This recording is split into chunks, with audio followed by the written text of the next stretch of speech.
Alright guys, I'm going to show you how to do that really quickly. So you got to learn the thing behind the thing when it comes to how to play like that. And what this basically boils down to is what's called a raise 2 voicing. You've heard of drop 2 voicings, and really this is a drop 2 voicing, but it's a really complicated drop 2 voicing. You'd have to call it a second inversion drop 2 voicing down the octave. And I'd rather not say that. I'd rather just call it a raise 2 voicing. The purpose of techniques is to make things easier and not harder. So for today's sake, all you music theory nerds, let's just call it a raise 2 voicing to teach the technique. We can go back to drop 2 later if you want. So I'm going to teach you what I call a raise 2 voicing. When you take the root version of the chord, F sharp, A sharp, C sharp, and you just take the middle note up the octave. Okay? Learn the thing behind the thing is what I'm trying to teach you. And you can take this same structure, this same shape, up and down the scale. So you can have a scale of chords, basically.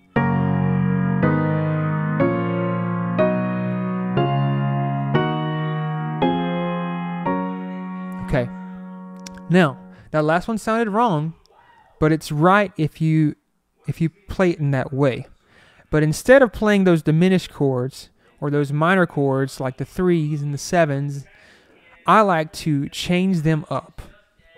I like to play this version instead of a 3, so I do 1, 2, 3. You get that? Okay, and same thing for the 7. I like to do this chord.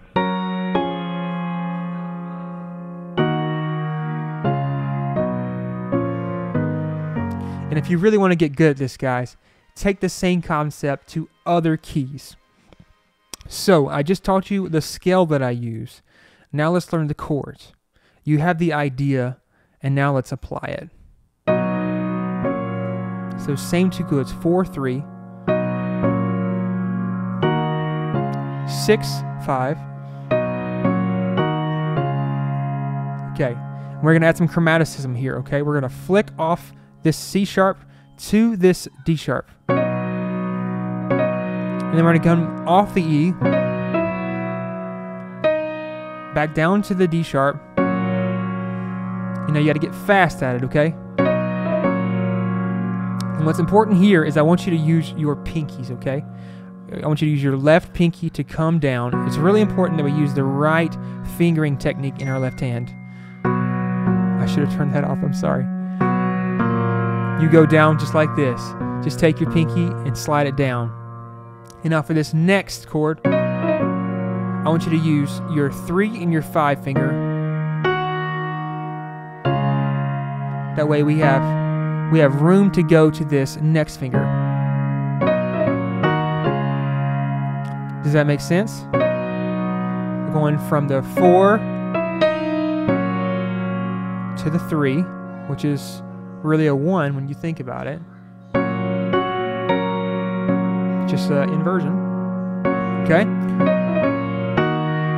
The 6 to the 5, back to the 3, and now here's where the thing gets interesting. I didn't go to the typical 2. This is what you'd typically go to. I went to the... And what is this when you think about it? This is just a spread out E. It's a flat 7, guys. But it's in the shape of a 2. And I'm doing this grace note off this D, back to the C sharp.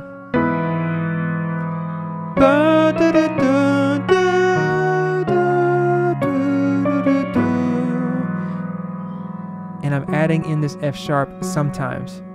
You can, you don't have to. I think it sounds better with the F sharp. And then I'm going back to the 4, and I'm flicking off of it. And then back to the 3. 1, 7. I'm doing the same thing I did with that 2 to make it a flat 7. I'm doing it with the 6. Instead of the 6, now it's shaped like a 4.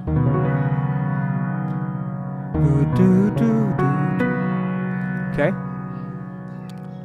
It's that same thing again, guys. Remember that scale we learned? It just goes right back to it. I'm using all of those chords over and over again, and I'm making them different by adding these grace notes.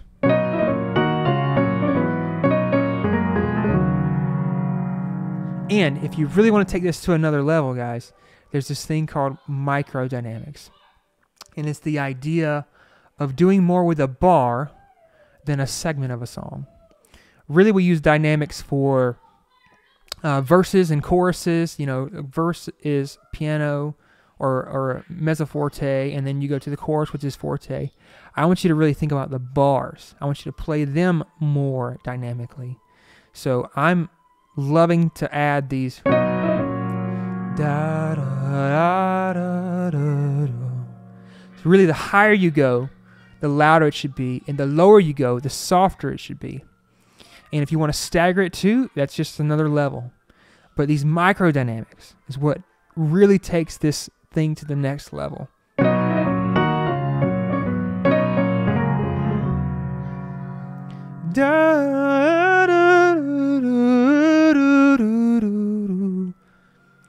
I hope that helped you.